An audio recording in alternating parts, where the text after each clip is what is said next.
Hi friends, welcome back to Suma talks. అందరు బాగున్నారండి? మేమైతే చాలా బాగున్నాము.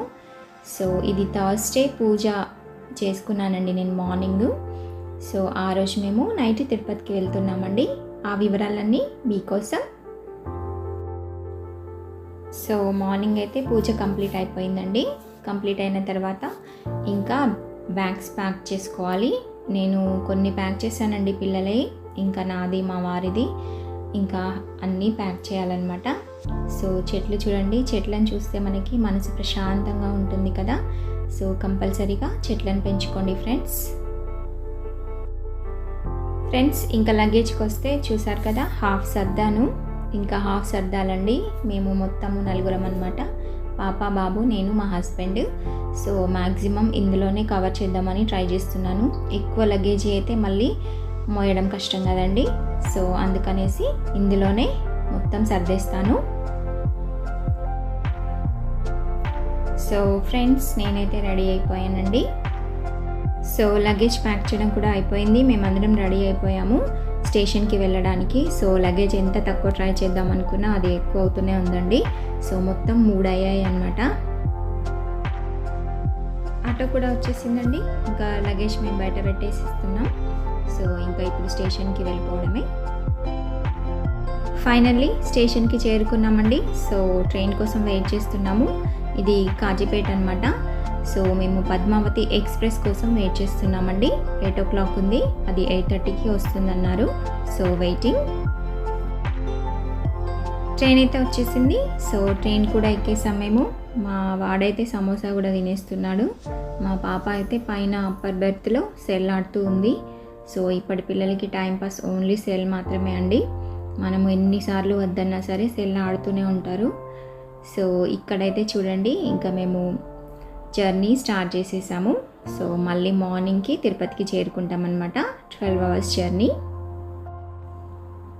సో మార్నింగ్ 7:30 అవుతుందండి. రేణిగుంట స్టేషన్ నుంచి ఇంకా తిరుపతికి కొంచెం దూరమే. సో నాకైతే ట్రైన్ జర్నీ బెటర్ అనిపిస్తుందండి. ఎక్కువ అలసిపోయిన ఫీలింగ్ ఉండదు. అదే బస్సెస్, వెహికల్స్ అయితే చాలా టైర్డ్ అయిపోతాము. సో మీరేమంటారు ఫ్రెండ్స్, మీకు ఏది ఇష్టం జర్నీ? సో 8 కల్లా మేము ఇక్కడ తిరుపతి స్టేషన్లో దిగిపోయామండి. సో లగేజీతో సహా స్టేషన్ బయటికి వెళ్తున్నాము.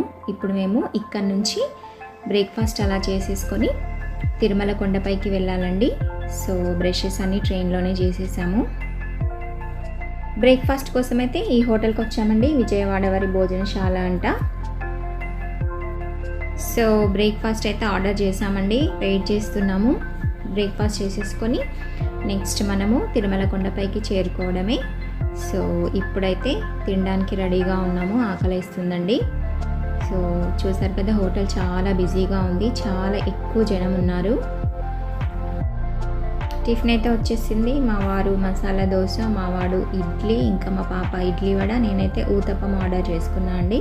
నాకు ఊతప్పం అంటే చాలా ఇష్టం. మా వాడికైతే ఇడ్లీ చాలా ఫేవరెట్. 4 పూటలు ఇడ్లీ పెట్టినా తినేస్తాడు. సో అందరం షేర్ చేసుకుంటూ తింటున్నాము. టేస్ట్ అయితే బాగుందండి. సో మీరు కూడా ఎప్పుడైనా వెళ్ళినప్పుడు ట్రై చేయొచ్చు. బ్రేక్ఫాస్ట్ కంప్లీట్ అయిన తర్వాత వెహికల్ తీసుకున్నామండి మేము. వెహికల్లో తిరుమల కొండపైకి ఇప్పుడు వెళ్తున్నాము. సో ఇప్పుడైతే మేము తిరుమల కొండపైకి వెళ్ళిన తర్వాత అక్కడ మాకు ఆ రోజు నైట్ 8 o'clock దర్శనం ఉందండి. సో మేము అంతా ఆన్లైన్లోనే బుక్ చేసుకున్నాము. Special entry Darshan and accommodation room కూడా. ఆ వివరాలన్నీ నేను నెక్స్ట్ వీడియోలో మీకు తప్పకుండా చెప్తానండి. సో ఫ్రెండ్స్, ఇదండి ఈ వీడియో. మీకు నచ్చినట్లయితే ప్లీజ్ ఛానల్ని లైక్ చేయండి, సబ్స్క్రైబ్ చేసుకోండి, అలాగే కామెంట్ కూడా చేయండి ఫ్రెండ్స్. నెక్స్ట్ వీడియోలో మాత్రం నేను కంపల్సరీగా మేము ఎలా తిరుపతికి వెళ్ళామో, తిరుమలలో ఎలా టికెట్స్ బుక్ చేసామో ఆన్లైన్లో పూర్తిగా మీకు వివరిస్తానండి. సో తెలిసిన వాళ్ళకి ఓకే అండి, తెలియని వాళ్ళకి కొంచెమన్నా హెల్ప్ అవుతుందని.